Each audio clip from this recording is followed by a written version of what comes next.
Bonjour à tous, je suis très contente de vous retrouver aujourd'hui avec un nouveau coup de cœur. Il s'agit du film The Drop, ou en français Quand vient la nuit, de Michael Roskam qui est sorti en 2014. Ce film témoigne du succès des Belges aux États-Unis dans le monde du cinéma, puisqu'on a un réalisateur belge qui est Michael Roskam, qui va s'entourer entre autres d'un acteur belge qui est Matthias Schoenaerts pour réaliser un scénario typiquement américain dans une production américaine. Le film est l'adaptation du roman de Dennis Lehane, à qui on devait déjà Mystic River ou encore Shutter Island, qui ici vient adapter carrément son roman puisqu'il signe le scénario du film. Au casting, on retrouve Tom Hardy, dont je vous ai déjà parlé il y a peu de temps pour sa prestation dans Locke et également le fameux rôle de Bane dans Batman. On retrouve également le dernier rôle de James Gandolfini au cinéma, donc c'est Tony Soprano dans la série du même nom.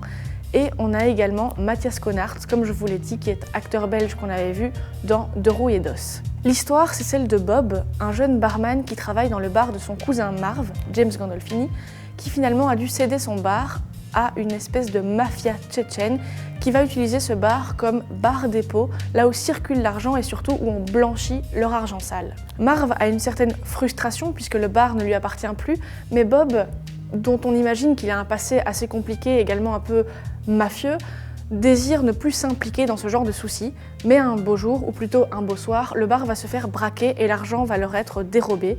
Évidemment, l'enquête va commencer, l'enquête officielle de la police et l'enquête plus officieuse de la mafia qui entend bien récupérer son argent. Dès les premières images du film, on ne peut pas s'empêcher de faire le rapprochement avec le travail de James Gray, surtout pour son œuvre phare We Own the Night, déjà parce que le titre est assez proche, mais aussi pour cette ambiance un petit peu crépusculaire d'un Brooklyn très sombre avec des personnages qui sont en quête de rédemption. Dans ce film plane évidemment le désespoir d'un passé compliqué, qu'on comprend douloureux, mais en même temps un désir de s'absoudre de ses péchés et d'évoluer vers quelque chose de plus positif. Ce que j'aime particulièrement dans ce film, c'est que les héros sont en fait des anti-héros.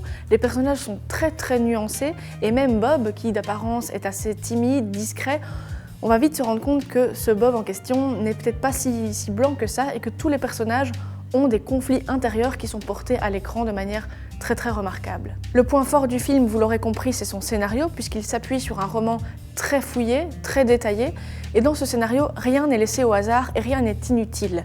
Même les dialogues qu'on pense simplement contextualisants vont venir dénouer des choses par la suite. Ce film, c'est véritablement une histoire qu'on vient nous raconter, un récit très construit, avec une esthétique très soignée. Je ne peux que vous conseiller The Drop, que vous retrouverez bien sûr en DVD et en Blu-ray dans votre MediaMarkt de Braine-l'Alleud.